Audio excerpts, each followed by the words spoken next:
Yeah, he kicked my ass a couple times, yeah. Everybody has to play by the rules.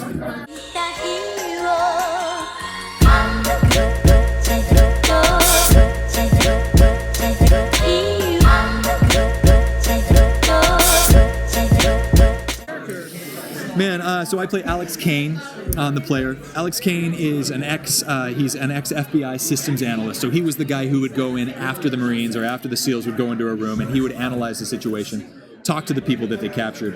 And he realized in some of the missions that he was on that he was a lot better if he was the guy with a gun, and if he was the guy, if he was the guy not asking the questions, but smashing down the door and pulling the trigger. So he kind of goes rogue. He absolutely goes rogue. He opens up a security firm in Vegas, and we find him working at the security firm in Vegas where the pilot starts. And he gets wrapped up in this high-concept conspiracy by thwarting a kidnapping that is happening in Vegas. And in doing so, he gets basically totally entangled in Wesley Snipes and Charity Wakefield. He gets involved in their organization. Yeah, it's deep. It's got a lot of things going on. Well, Mr. Johnson is a pit boss of the virtual casino. Kind of a shadowy casino, like a black ops site somewhere in the world that caters to the uber wealthy, and they created a system to predict crime. They offer up bets on the probabilities of the outcome. Mr. Johnson's job is to make sure the player, who is selected for very specific reasons, usually reasons they are unaware of, plays by the rules, as well as the gamblers also play by the rules. And if any one of them are bad little children, Mr. Johnson's job is to give them a spanking. Everybody has to play by the rules. You know, Alex he's got a complicated relationship with Mr. Johnson because of what he thinks Mr. Johnson did. I won't give anything away for the audience that hasn't seen the show, but you know, Alex has nothing to lose. He's at a place in his life where he has to find answers. He doesn't care how he gets those answers. We'll discover that and what his motivation is and who's his friend and who isn't. Who's a friend and who's a foe. And he thinks Mr. Johnson is the person who's going to give them to him. So I think for Alex, it's a cat and mouse game for him where he's like, I need you, but I also don't like you very much. So I'm going to figure out how to play that. And as the episodes unfold, I think we're going to see those relationships just as we have to. They're going to get bigger and more broad, and we're going to see why they need each other. There will be plots and little gems and clues that will be dropped throughout the show to give you an idea of the direction of the story. We'd like to, have the show branded as a lifestyle show, an aspiration show. I was very fortunate. A lot of the producers had seen Strike Back. They knew what we were capable of and not only that we were capable of, but we really wanted to do it. So when we would do some stunts, I could see the producers on the back wall picking up their phone and calling Sony and NBC going, we got an actor on a motorbike doing wheelies in an abandoned hallway in a mall.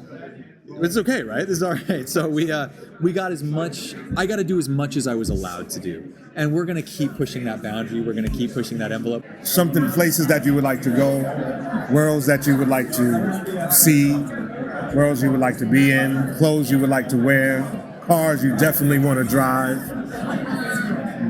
money you'd like to win. Yeah, so it's a lifestyle show as well. And dynamic action. We have Michael Bassett, who was the lead director on Strike Back for the last 2 seasons. We have him coming back to do some of the player. So he knows the formula for making that stuff work. He knows what I like to do as well and how far he can push me.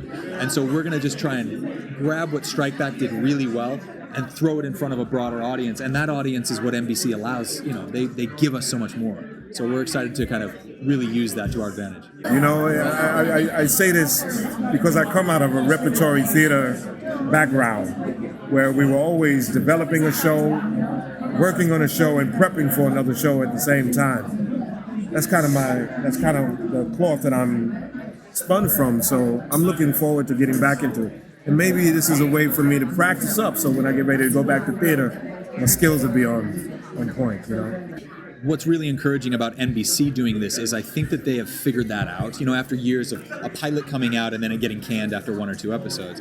We're obviously keeping our fingers crossed that we get the numbers, but the numbers don't need to be huge nowadays. They just need to be there on a level that goes, these are fans of the show. Let's keep these people involved. Let's give them what they want, because you've been telling us what you want for years now. You want 10 hours. You want enough time to get involved in these people's lives, to figure out where they're coming from, and to make kind of assumptions with them as the character goes along in their day-to-day life. You guys have told us that for years, and it's nice that that's happening now. And you can also talk about it with your friends in London, your friends in Dubai, your friends all over the world. That's never happened before. So I love the fact that this is the reality of the business that we're in now. We can discuss this stuff on a global level. The hands in the pot, that's very unusual. A lot of cooks in the kitchen. Very unusual. And the prep time is a little shorter. But I'm actually intrigued by that. I've learned through John Rogers, our writer, that there's a lot of things that are going on out there that we basically have no idea. I've learned to turn my phone off when I go to bed. I've learned to watch my back when I walk into a restaurant. It's incredible. Most of it is military grade stuff. Because I won't have a lot of time to develop the characters, and you have to make them work. If I want to do an accent for one of the characters, I got to be spot on. We don't have time to figure it out. Or you'll never see that character with that accent on the screen again. But it's good. It's good. All this stuff, though, we live in the future. It's incredible. The fact that this goes straight on the internet, all this stuff is immediately streamable. We sat down at the in one of the rooms this morning and we viewed the pilot with everybody, and you could see people tweeting and people talking about it live time. Right now it's happening, and it's incredible to me. I came out of a theater background where there was immediate gratification on stage, and then you'd walk out and meet the audience. But it's like we're mixing the two worlds again. It's like we're doing sort of something on television that has taken 3 months to make months ago. And then you're also getting the immediate feedback globally as it happens. It's an incredible medium we're working in. It's really cool. Okay. One thing I was wondering about when I was watching the trailer that NBC presented on YouTube was, is there going to be fighting in this show? And at the very end, your character kind of goes to blows with Philip Winchester's character. How often do you actually get to throw hands on this show throughout the rest of the season? Every episode, we're going to throw some hands. Yeah, there's going to be some hand throwing and some leg throwing and body wig throwing and everything. We're going to throw everything. Yeah, we're going to have some nice dynamic action. Yeah, he kicked my ass a couple times. Yeah, he's so.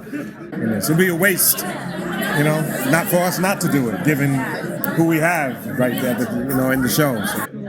On set, Wesley's very serious. He's such a great actor. It wasn't hard at all, I guess is the answer, because he brings his game every take, every time. So as another actor walking into the room with him, the A game's going to be there, and you want to bring your A game because otherwise he'll walk all over you with his acting. He's amazing. He's a great guy to be in the room with. I had a lot of scenes with him and Charity Wakefield, and the sort of the three of us together in the space, the ensemble vibe that happened was really cool. And one of the things I'm most excited about in going back to the show is working the three of us together and figuring out how that's going to unfold as the series unfolds around us.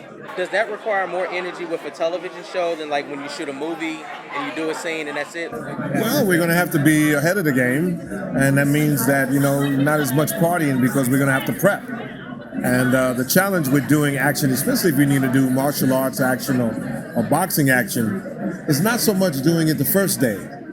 It's getting over the soreness to come back and do it the second day, and then the third day. And with a TV series, we're talking about week to week to week to week. We're going to have to get in shape. Yeah.